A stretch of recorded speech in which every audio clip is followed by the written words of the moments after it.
தைலாபுரம் இல்லத்தில் பாமக நிறுவனர் ராமதாஸை சந்திக்கிறார் அக்கட்சியினுடைய தலைவர் அன்புமணி ராமதாஸ்.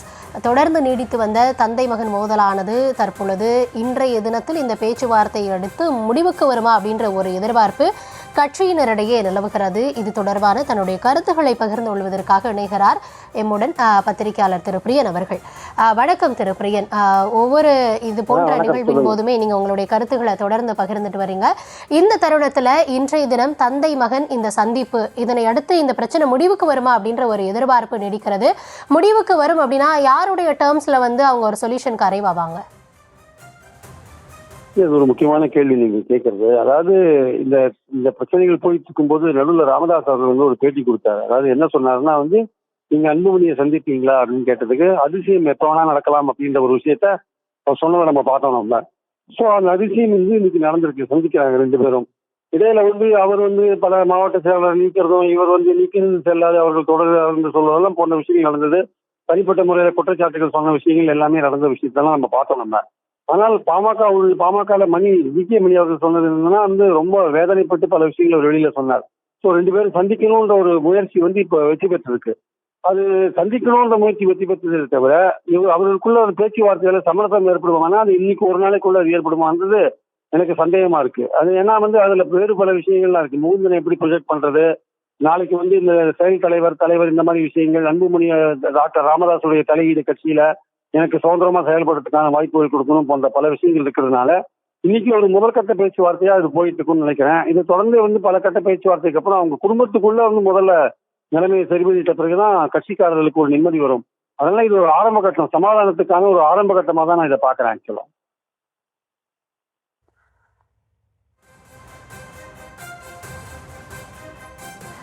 திரு பிரியன், இதற்கு முன்னாடியே நம்ம அவருடைய செய்தியாளர் சந்திப்பெல்லாம் நம்ம பார்த்திருந்தோம். அவர் டேர்ம் சொல்லியிருந்தார், இது முடிவுக்கு வரணும் அப்படின்னா நான் எடுத்திருக்கிற இந்த முடிவை அவர் அக்செப்ட் பண்ணிக்கணும், ஒரு தொண்டனா செயல்படுறதுக்கும் தயாரா இருக்கணும், அந்த ஒரு இடத்துக்கு வந்துட்டாரு அப்படின்னாலே இந்த பிரச்சனை முடிவரும் அப்படின்னு சொல்லியிருந்தாரு. இன்னொரு பக்கம் தொடர்ந்து நீங்க குறிப்பிட்ட மாதிரி அந்த மாவட்ட செயலாளர்கள் மாற்றம், தொடர்ந்து நிர்வாகிகளை நியமிக்கிறது, இது போன்ற செயல்பாடுகள்ல ராமதாஸ் ஈடுபட்டு வந்தாரு. ஆனா அன்புமணி தரப்புல இருந்து நான் தான் தலைவர், நான் எடுக்கக்கூடிய முடிவு தான் இங்க அங்கீகரிக்கப்படும் அப்படின்லாம் சொன்னாங்க. இருந்தாலும் திரு ராமதாஸினுடைய செயல்பாடுகள் அன்புமணிக்கு ஒரு நெருக்கடியை ஏற்படுத்திருச்சோ? இல்ல, அன்புமணியை பொறுத்த மட்டும் அவங்களோட பைலா தெளிவா இருக்கு. தலைவருக்கு தான் எல்லா அதிகாரம் இருக்குன்னு அதை சொல்லியிருக்கு. இப்போ நடுவில் ராமதாஸ் அவர்கள் கேட்கிறாங்க, ஒரு நிறுவனர் இந்த முறையில உங்களுக்கு அதிகாரம் இருக்கா, உங்க பைலா என்ன சொல்லுதுன்னு ஒரு ஸ்பெசிபிக்கான ஒரு கேள்வி அவர்கிட்ட கேட்கும்போது, நான் இன்னும் பைலாவை சரியா படிக்கல, படிச்ச பிறகு நான் உங்களுக்கு சொல்றேன்னு சொல்றாரே தவிர அவருக்கு அதிகாரம் இருக்குன்னு உறுதியா சொல்லல. ஆக்சுவலா அதுலேருந்து நமக்கு தெரிய வருது என்னன்னா, பாமகவுடைய பைலா தேர்தல் கமிஷன்ல சப்மிட் பண்ணப்பட்ட அந்த பைலால தலைவருக்கான அதிகாரம் தான் இருக்குன்னு தெரியுது. ஆனா டாக்டர் ராமதாஸ் அவர்கள் நிறுவனர் இருந்த முறையில பலவிதமான முடிவுகள் எடுக்கிறார். அந்த முடிவுகள்லாம் செல்லத்தக்கதா, நாளைக்கு ஒரு பிளவுன்னு வரும்போது அதெல்லாம் செல்லத்தக்கதா மாறுமானா அதற்கான வாய்ப்புகள் ரொம்ப ரொம்ப குறைவு. அவர் நிறுவனர் இருந்த முறையில அந்த கட்சியினர் அவர் மேல ரொம்ப மரியாதை வச்சிருக்கிறதுனால அவர் எடுக்கிற முடிவுன்னு கேட்க முடியாத லெவல்ல இருக்காங்க. ஆனால் அது சட்ட ரீதியாக செல்லுமானா, அந்த விதிகள் படி செல்லுமானா அது ஒரு கேள்விக்குறியான விஷயமா தான் நம்ம பாக்குறோம்.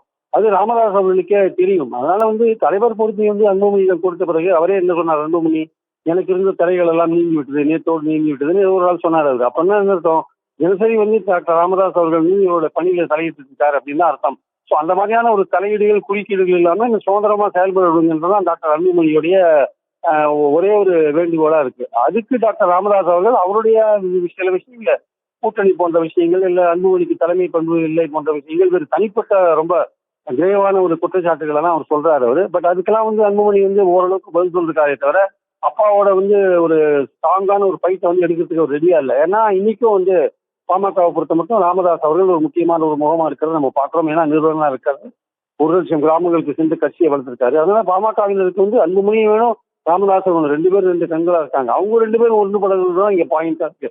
அது ரெண்டு பேரும் ஒன்றுபடுறதுக்கான ஆரம்ப வேலைகளை ரொம்ப நாட்களாக மணி போன்றவர்கள் செய்து கொண்டிருந்தார்கள். அதற்கான முயற்சி வெற்றி பெற்றிருக்கிறது என்று நான் கருதுகிறேன். திருப்பிரியன், இப்போ இதையெல்லாம் தாண்டி இந்த பேச்சுவார்த்தை அப்படின்றத நம்ம பார்க்கிறப்போ, போன வாரம் நம்ம பார்த்திருந்தோம். திரு ராமதாஸ் அவர்கள் செய்தியாளர் சந்திப்பின் போது பர்சனலா நடந்த நிறைய விஷயங்கள பொது வெளியில குறிப்பிட்டு பேசியிருந்தாரு. அன்புமணி வந்து ஒரு தலைவர் பொறுப்புக்கே வந்து தகுதியற்றவர் அப்படின்ற கருத்துக்களை எல்லாம் பகிர்ந்திருந்தாரு. அப்பவே நம்ம பேசினது என்ன அப்படின்னா, இவ்வளவு பெரிய வார்த்தைகளை அவங்க உதித்ததற்கு பிறகு இந்த பேச்சுவார்த்தை அப்படின்றது சாத்தியமா அப்படின்ற ஒரு கேள்வியை நீடித்தது. ராமதாஸ் அவர்களும் சந்திப்பையே ஒரு அதிசயம் அப்படின்னு தான் குறிப்பிட்டிருந்தாரு. இப்போ இந்த ஒரு வார காலகட்டத்தில் இந்த சந்திப்பு அப்படின்றது வந்து அந்த தேர்தல் தொடர்பான அழுத்தத்தாலையும் நிகழலாமா? அந்த பிரஷரும் இதுல இருக்குமா? இது வந்து காலத்தின் கட்டாயம். அவங்க ஒன்று சேர வேண்டிய கட்டாயம் இருக்கு. இதுவே நீங்க சீரியஸா இந்த கட்சியை பிளவு நோக்கி போறதுன்னு வச்சுக்கோங்களேன், அது வந்து எப்படிப்பட்ட ஒரு விளைவுகளை உண்டாக்கும்? வட மத்திய மாவட்டங்கள்ல பாமக ஓரளவு செல்வாக்கா இருக்கிற இடத்துல அது ஏற்கனவே பல தேர்தல் தோல்விகளை தொடர்ந்து பார்த்து கொண்டு வருகிறது. அப்போ கட்சியும் பிளவுபட்டா நாளைக்கு இவங்க எந்த கூட்டணியும் சேர்ந்தாலுமே இவர்கள் கேட்கிற இடங்கள் கிடைக்காது. இப்ப இவங்க ஒரு கூட்டணியில் இருப்பாங்க, ராமதாஸ் ஒரு கூட்டணியில் இருப்பார், அன்புமணி ஒரு கூட்டணியில் இருப்பார் வச்சுக்கோங்க. அப்போ அவங்க கேட்ட இடங்கள்லாம் கிடைக்காது பிளவுபட்ட கட்சிக்கு. ஸோ கட்சியோட இன்ட்ரெஸ்ட் காரணமாக, கட்சியோட எதிர்கால நலன் காரணமாக சேர வேண்டிய கட்டாயத்தில் இருக்காங்க. அதுக்கு நடுவில் இந்த ஈகோ வந்து பிளே பண்ணுது. ஆக்சுவலா ஒவ்வொருத்தருடைய அந்த ஈகோ பிளே பண்றதுனால அவங்கவுங்க ஒரு முடிவு எடுத்து அறிவிச்சாங்க. ஆனா அந்த குடும்பம் வந்து என்ன நினைக்குதுன்னா, தற்சமயம் வந்து இதுக்கு எலெக்ஷன் நோக்கி போகும்போது ஒற்றுமை தேவை அப்படின்னு நினைக்கிறேன் ஆக்சுவலா. ஆனா சில சமயம் வந்து ரொம்ப சேர முடியாத அளவுக்கு பிளவு உண்டாகும். அது வந்து கட்சி ரீதியா நடக்கிறதுக்கான வாய்ப்புகள் இருக்கு. இது வந்து குடும்பத்துக்குள்ள இருக்கிற பிரச்சனைன்றதுனால குடும்பம் வந்து ஒன்று சேர்ந்து உட்கார்ந்து எதிர்கால நலன்கள் குறித்து பேசி தீர்மானிக்கிறது வந்து கொஞ்சம் சுலபமான விஷயம். அதுதான் நான் முதல்ல இருந்து சொல்லிட்டு இருக்கேன். இது வந்து ஒரு குடும்ப பிரச்சனையா இருக்கு. இது கட்சி ரீதியான பிரச்சனையா இருந்தா பரவாயில்ல. ஒரு முகுந்தன் என்பவரை வந்து இளைஞரணி செயலாளராக மாற்றணும்னு பாக்குறாங்க. அதை வந்து இவர் எதிர்க்கிறாரு அப்படின்ற விஷயங்கள் இருக்கு. ரெண்டாவது, அன்புமணிக்கு தலைமை பண்பு இல்லைன்னு ராமதாஸ் இப்ப சொல்லலாம், கருத்து வேறுபாடு வந்த பிறகு சொல்லலாம்.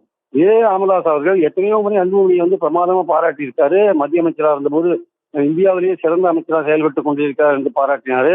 ஏன் இந்த சமூக ஊடக பேரவை கூட்டம் ஒன்று நடத்தினார் நடுவில். அதுக்கு அந்த கூட்டத்திலே அவர் என்ன பேசினார்னா, நம்ம வந்து தேர்தல் போது அன்புமணியை வந்து முதல்வராக்கிறதுக்கான விஷயங்களை கையில் எடுக்கணும் தான் பேசினார். அடுத்த நாள் தான் டக்குன்னு மாறிட்டாரு, பல குற்றச்சாட்டுகளை வீசினார் ஆக்சுவலா. அதனால ஏதோ ஒரு ஈகோ ரெண்டு பேருக்குள்ள, அப்பாவுக்கும் மகனுக்கும் இடையில இருக்கிற இந்த ஈகோ இருக்கு இல்லையா, அதை வந்து உடைபடணும். அது உடைவிட்டால் அவர்கள் ஒன்றுபடுவது ஈஸி. அதற்கான வேலைகளை தான் அந்த குடும்பம் பார்த்து இருக்கிறது. அதற்கான ஒரு தொடக்கமாக தான் இந்த சந்திப்பை நான் பார்க்குறேன். ஓகே, நன்றி திருப்பிரியன். இந்த தருணத்தில் இணைப்பில் வந்து உங்களுடைய கருத்துக்களை பகிர்ந்துள்ளமைக்கு மிக்க நன்றி.